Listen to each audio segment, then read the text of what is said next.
అందరికీ చైత్రమాస శుద్ధ ద్వాదశి శుభోదయం. ఆ పరమశివుడి ఆశీస్సులతో మీకంతా మంచి జరగాలని కోరుకుంటూ శుభ సోమవారం. ఓం నమః శివాయ. నేను ఈ వీడియోలో మీకు ఆయుర్వేదం గురించి అయితే కొన్ని చెప్పాలనుకుంటున్నాను. మనం ఏ ఔషధాలు వాడినా గానీ మన వైద్యులతో సంప్రదించే చేయాలి. ఆయుర్వేదం ప్రకారం తప్పక పాటించాల్సిన నియమాలు: అజీర్ణి భోజన విషం.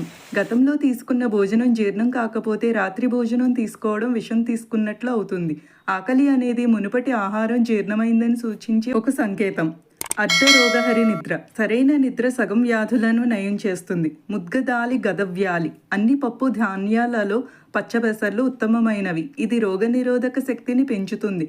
ఇతర పప్పు ధాన్యాలు అన్నీ ఒకటి లేదా మరొక దుష్ప్రభావాలను కలిగి ఉంటాయి. భగ్నాస్తి సంధానకరో లసునః. వెల్లుల్లి విరిగిన ఎముకలను కూడా కలుపుతుంది. అతి సర్వత్ర వర్జయేత్. రుచిగా ఉన్నంత మాత్రాన ఏదైనా అతిగా తీసుకుంటే అది ఆరోగ్యానికి మంచిది కాదు. మితంగా ఉండండి. నాస్తి మూలం అనౌషధం. శరీరానికి ఔషధం ప్రయోజనం లేని కూరగాయలు లేవు. నా వైద్య ప్రభురాయుషః. ఏ వైద్యుడు దీర్ఘాయువు ఇవ్వలేడు. వైద్యులకు పరిమితులు ఉన్నాయి. చింతా వ్యాధి ప్రకాశాయ. ఆందోళన అనారోగ్యాన్ని తీవ్రతరం చేస్తుంది. వ్యామశ్చ శనై. ఏదైనా వ్యాయామం నెమ్మదిగా చేయండి. వేగవంతమైన వ్యాయామం మంచిది కాదు.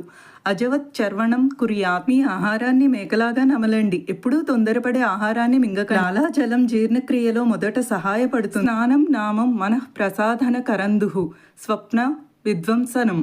స్నానం కుంగుబాటు అంటే డిప్రెషన్ను దూరం చేస్తుంది. చెడు కళలను దూరం చేస్తుంది. నా స్నానమాచరేద్ భుక్త్వా. ఆహారం తీసుకున్న వెంటనే స్నానం చేయకూడదు. జీర్ణక్రియ ప్రభావితమవుతుంది. నాస్తి మేఘ సమం తోయం. స్వచ్ఛతలు వర్షపు నీటికి ఏ నీరు సరిపోదు. అజీర్ణే భేషజం వారి. అజీర్ణం ఉన్నప్పుడు సాధారణ నీటిని తీసుకోవడం వల్ల ఔషధంలా పనిచేస్తుంది. సర్వత్ర నూతనం షష్టం. సేవకాన్నే పురాతనే. ఎప్పుడూ తాజాగా ఉండే వాటికే ప్రాధాన్యత ఇవ్వండి. అయితే అన్నం మరియు సేవకుడు మాత్రం పెద్ద వయసులో ఉన్నప్పుడు మాత్రమే మంచివి. నిత్యం సర్వరస భక్ష్య.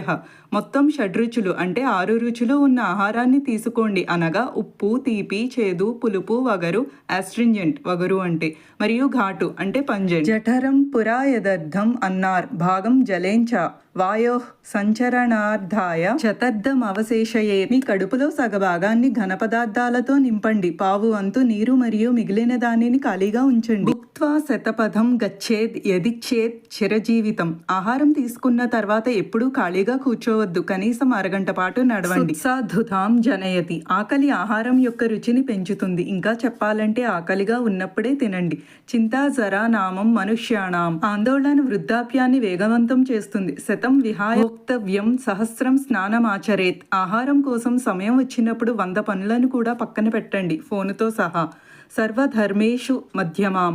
ఎల్లప్పుడూ మధ్య మార్గాన్ని ఎంచుకోండి. ఏదైనా విషయంలో అతిగా వెళ్ళడం మానుకోండి. ఇవి మన ఋషులచే సంస్కృతంలో చెప్పబడిన సువర్ణ జ్ఞాన పదాలు. సర్వం శ్రీకృష్ణార్పణమస్తు. లోకా సమస్త సుఖినో భవంతు. రేపటి తరానికి బతుకు భద్రతలతో పాటు భారతీయత కూడా నేర్పండి. ఈ వీడియోని ఇక్కడి వరకు చూసినందుకు చాలా థ్యాంక్ యూ. అలాగే మీకు ఈ వీడియో నచ్చితే please like, share and subscribe. Thank you for watching. Bye guys. Take care.